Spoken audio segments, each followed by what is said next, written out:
Assalamualaikum warahmatullahi wabarakatuh. Perkenalkan, saya Mutiara Carusahari, NIM 19 19 10 80 10 13 dari Teknik Perminyakan 2019, Universitas Jember. Maka di sini saya akan menjelaskan mengenai tugas pendahuluan 3, praktikum fluida reservoir. Ya, berikut ini adalah soal yang akan saya paparkan. Yang pertama, pengertian viskositas serta mengapa perlu mempelajarinya. Yang kedua, hubungan solution gas aeration, RS, dengan viskositas. Yang ketiga, perbedaan antara viskositas kinematik dan absolut. Kemudian ada hubungan viskositas dengan parameter-parameter tertentu. Yang kelima, ada apakah yang dimaksud dengan date oil viscosity, saturated oil viscosity, dan unsaturated oil viscosity, serta korelasi untuk menghitungnya. Kemudian yang terakhir adalah menjelaskan prinsip kerja viskometer Redwood serta apa kelebihan dan kekurangannya. Oke, untuk mempersingkat waktu, kita mulai ke soal yang pertama.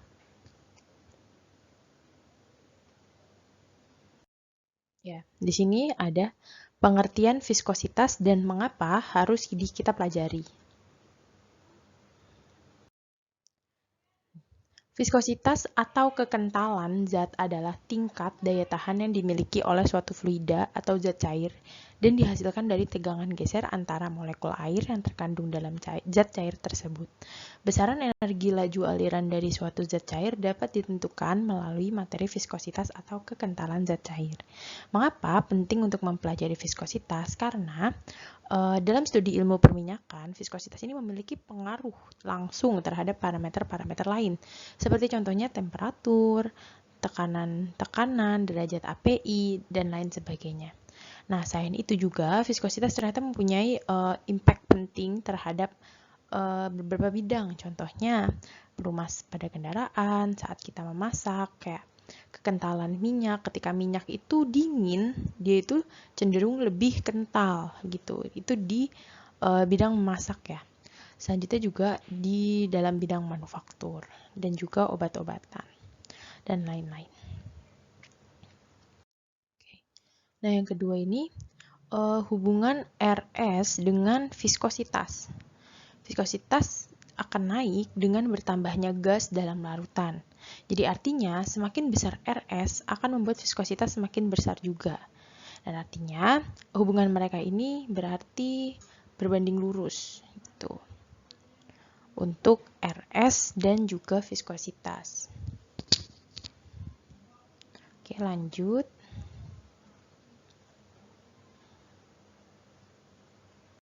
Ya, yang ketiga. Perbedaan antara viskositas kinematik dan viskositas absolut. Oke. Nah, ini. Viskositas kinematis itu adalah suatu rasio atau perbandingan ya antara viskositas absolut untuk kepadatan densitas dengan jumlah di mana tidak ada kekuatan yang terlibat. Viskositas ini dihitung dengan membagi viskositas absolut cairan dengan densitas massa cairan. Nah, ini adalah rumusnya.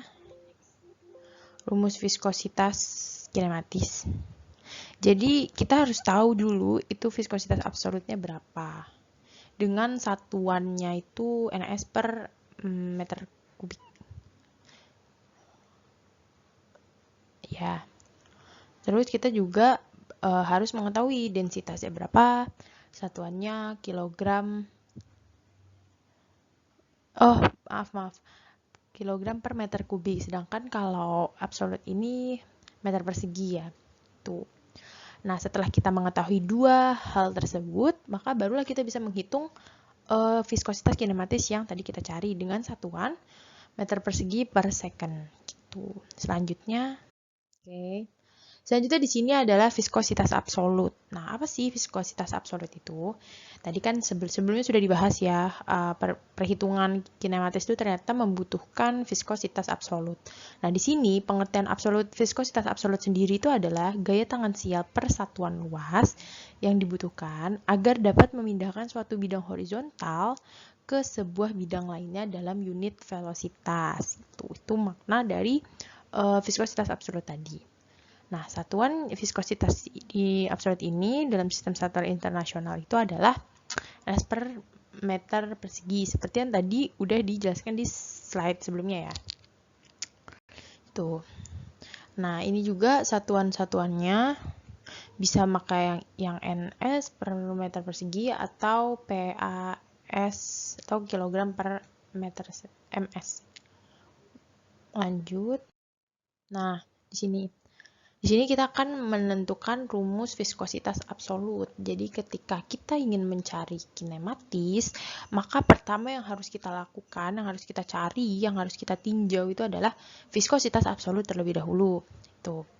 Nah, viskositas absolut itu yang dibutuhkan adalah viskositas dinamis, terus satuan kecepatannya, dan satuan jarak antara. Jadi, satuan kecepatan itu sama seperti kecepatan pada umumnya meter per second.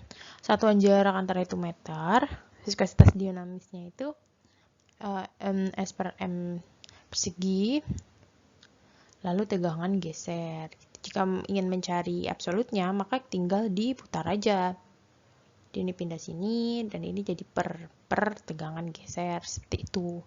Lanjut ya. Nah, selanjutnya adalah hubungan viskositas dengan parameter-parameter tertentu.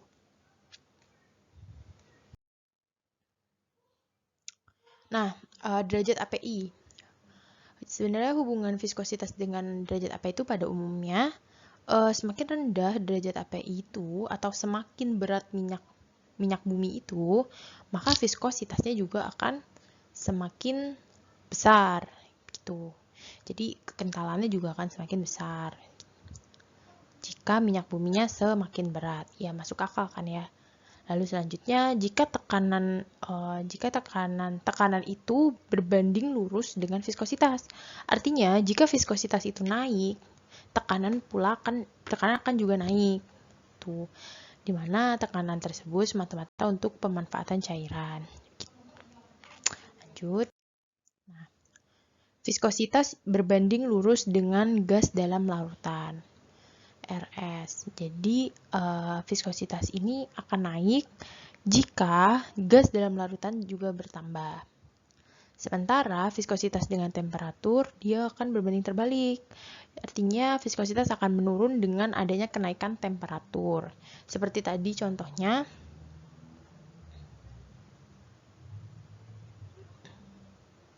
jika temperaturnya dia panas, kebanyakan ya seperti minyak di dapur, kita memasak ya, ketika suhunya panas, maka minyak itu lebih cair gitu. Ketika udah didiamkan dan dia menjadi dingin, maka minyak itu akan mengental gitu, mengental dengan sendirinya, semakin lama semakin kental, seperti itu. Itu contohnya, artinya dia berbanding terbalik dengan temperatur, seperti itu. Nah, selanjutnya adalah viskositas berbanding lurus dengan densitas. Jika viskositas naik, maka densitas juga akan semakin besar. Cukup masuk akal ya. Nah, soal selanjutnya, apa yang dimaksud dengan date oil viscosity, saturated oil viscosity, dan unsaturated oil viscosity, serta jelaskan korelasi untuk menghitungnya. Nah, ini date oil viscosity itu adalah viskositas minyak mentah pada tekanan atmosfer, artinya tidak ada gas dalam larutan dan pada suhu sistem.